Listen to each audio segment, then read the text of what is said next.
चतुर्दशोऽध्यायः। सोमनाथ ज्योतिर्लिंग की उत्पत्ति का वृत्तान्त ऋषयोऽच। ज्योतिषां चैव लिंगानां माहात्म्यं कथयाधुना। उत्पत्तिं च तथा तेषां ब्रूहि सर्वं यथा श्रुतम्। ऋषि बोले, हे सूत जी, अब आप ज्योतिर्लिंगों के महात्म्य तथा उनकी उत्पत्ति का वर्णन कीजिए। जैसा आपने सुना है वह सब बताइए।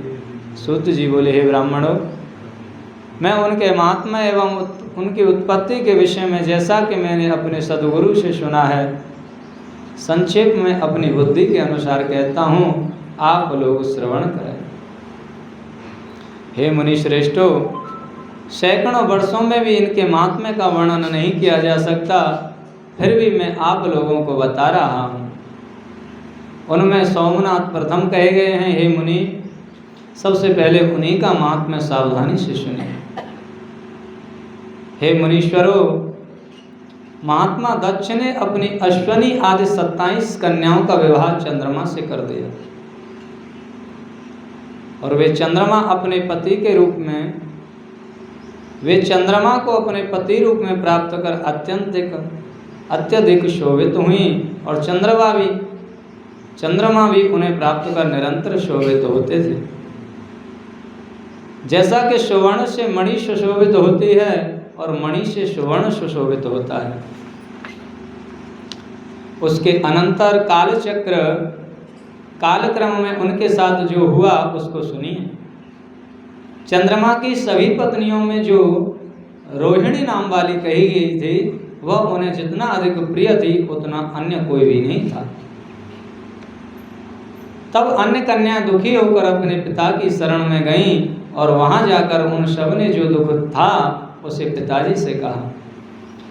हे ब्राह्मणों, यह सुनकर वे दक्ष बहुत दुखी हुए, और उसके बाद चंद्रमा के पास आकर उन्होंने शांति पूर्वक यह वचन कहा। दक्ष बोले, हे चंद्रमा, आप उत्तम कुल में उत्पन्न हुए हैं।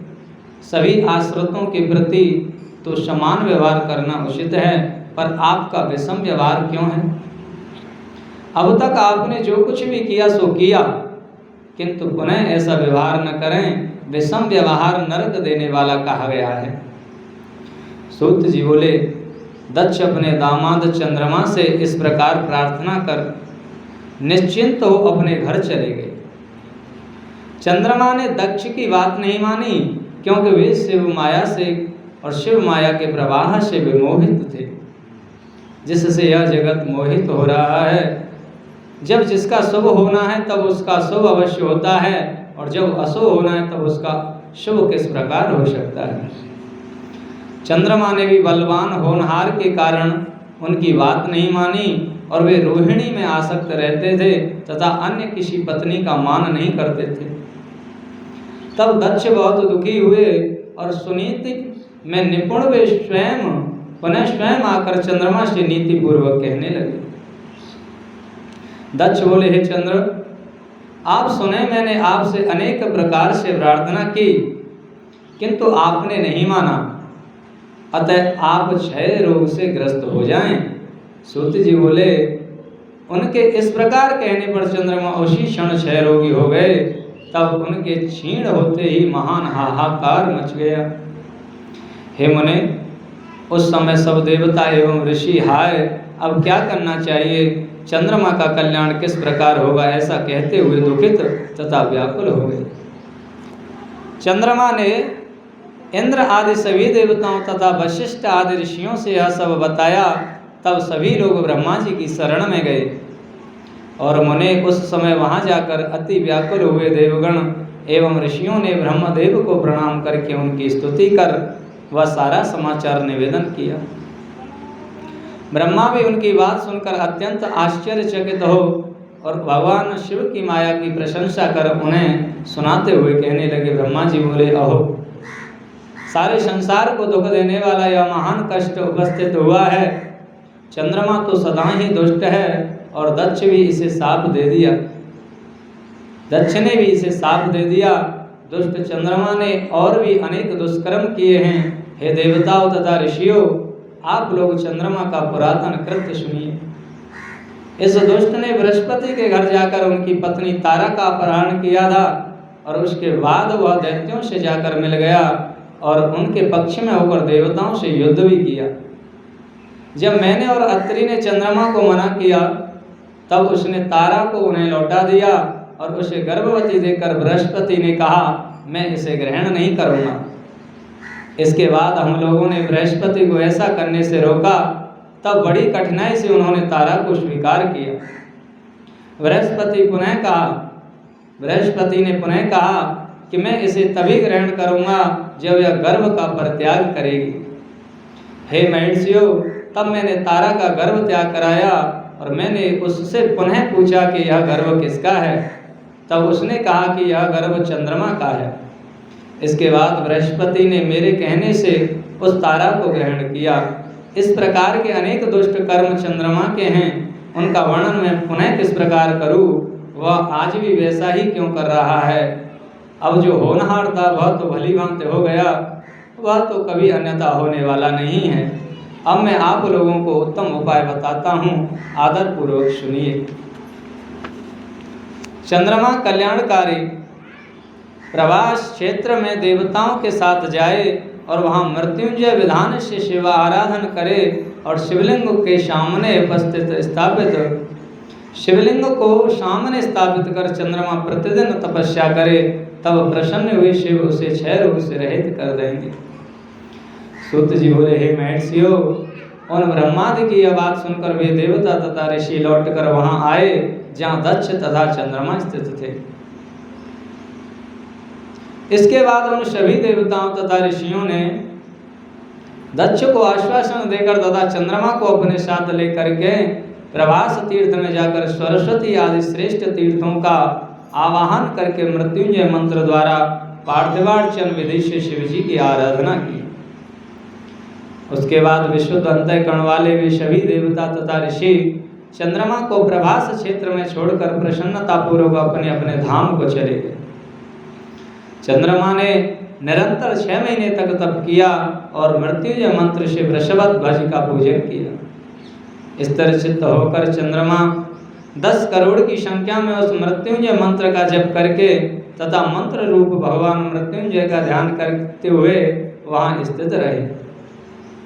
तब उन्हें देखकर भक्त वत्सल भगवान शिव प्रसन्न हो गए और प्रकट होकर अपने भक्त चंद्रमा से कहने लगे, शंकर बोले, हे चंद्र, तुम्हारा कल्याण हो, तुम्हारे मन में जो अभिलषित हो वह वर मांगो, मैं तुम पर प्रसन्न हूँ, मैं तुम्हें संपूर्ण उत्तम वर प्रदान करूँगा। चंद्र बोले, हे देवेश, यदि आप प्रसन्न हैं तो मेरा कौन सा कार्य साध्य रह सकता है। फिर भी हे शंकर, मेरे शरीर के 6 रोगों को दूर कीजिए, आप मेरे अपराधों को क्षमा करें और निरंतर कल्याण करें। उनके ऐसा कहने पर शिवजी ने यह वचन कहा। शिवजी बोले, हे चंद्र, एक पक्ष में तुम्हारी एक एक कला प्रतिदिन क्षीण होगी और पुनः दूसरे पक्ष में क्रमशः वह कला निरंतर बढ़ेगी। सूत जी बोले, हे द्विजो, चंद्रमा के ऐसा वरदान प्राप्त कर लेने पर हर्ष से परिपूर्ण चित्त वाले सभी देवता और ऋषि वहां शीघ्र ही आए। वहां आकर उन सभी ने चंद्रमा को आशीर्वाद दिया और शिवजी को प्रणाम करके हाथ जोड़कर आदर पूर्वक उनसे प्रार्थना की। देवता बोले, हे देवदेव, हे महादेव, हे परमेश, आपको नमस्कार है। हे शंभो, हे स्वामिन, पार्वती सहित आप यहाँ स्थिर हो जाइए। सूत जी बोले, तब पूर्व में निराकार भगवान शिव चंद्रमा के द्वारा उत्तम भक्ति से स्तुति किए जाने पर पुनः साकार हो गए। देवताओं पर प्रसन्न होकर वे शंकर उस क्षेत्र के महात्म्य के लिए तथा चंद्रमा के यश के लिए वहां उन्हीं के नाम पर तीनों लोकों में सोमेश्वर नाम से विख्यात हुए। हे द्विजो, वे पूजन करने से क्षय, कुष्ठ आदि रोगों का विनाश करते हैं। ये चंद्रमा धन्य हैं, कृतकृत्य हैं, जिनके नाम से स्वयं जगन्नाथ शंकर जी धरातल को पवित्र करते हुए यहाँ स्थित हुए। वहीं पर देवताओं ने चंद्रमा के नाम से चंद्रकुंड की स्थापना की, जहाँ शिव तथा ब्रह्मा का सम्मिश्रित निवास माना जाता है। पृथ्वी पर प्रसिद्ध वह चंद्रकुंड समस्त पापों का नाश करने वाला है। जो मनुष्य वहाँ स्नान करता है वह सभी पापों से मुक्त हो जाता है। उस कुंड में 6 मास तक निरंतर स्नान करने से 6 आदि जो भी असाध्य रोग हैं वे सभी नष्ट हो जाते हैं। सोमनाथ ज्योतिर्लिंग जो गुजरात में है, तो वहीं पर वो चंद्रमा ने तपस्या करी भगवान की और दर्शन दिया, तो उसका जो श्राप जो दक्षिणे दे दिया था कि तेरे को 6 रोग प्राप्त हो जाए, तो भगवान ने उसको कहा कि चलो उसका भी वरदान रहेगा, लेकिन तुम्हें इसकी पीड़ा से भी मुक्त करते हैं। तो 15 दिन चंद्रमा की कला क्षीण होती है और 15 दिन में वो पूर्ण होता है, बढ़ती है। तो यहाँ पर जो कहा जाता है कि उसी स्थान पर जो सोमेश्वर ज्योतिर्लिंग है, सोमनाथ ज्योतिर्लिंग है, उन्हीं के पास में यह चंद्रमा के द्वारा स्थापित या चंद्रकुंड आदि जो बोल रहे हैं, बता रहे हैं, इसमें स्नान करने से अगर किसी का क्षय रोग है, कुष्ठ रोग है, कोढ़ का रोग है, तो 6 महीने इसमें स्नान करने से वह ठीक हो जाता है। मनुष्य जिस जिस फल के उद्देश्य को लेकर के करके इस उत्तम तीर्थ का सेवन करता है, वह उस फल को अवश्य प्राप्त करता है, इसमें संशय नहीं है। सोमेश्वर के उस प्रकार के फल को देखकर वे देवता एवं ऋषिगण प्रीतिपूर्वक शिव जी को नमस्कार कर क्षय रोग रहित चंद्रमा को लेकर उस तीर्थ की परिक्रमा करके उसकी प्रशंसा करते हुए अपने अपने धाम को चले गए और चंद्रमा भी अपना पुरातन कार्य करने लगे। हे मुनीश्वरों, इस प्रकार मैंने सोमेश्वर की उत्पत्ति का वर्णन कर दिया और सोमेश्वर लिंग इसी प्रकार प्रकट हुआ था। जो मनुष्य सोमेश्वर लिंग की उत्पत्ति को सुनता है अथवा सुनाता है, उसकी सारी कामनाएं पूर्ण हो जाती हैं, वह सभी प्रकार के पापों से मुक्त हो जाता है।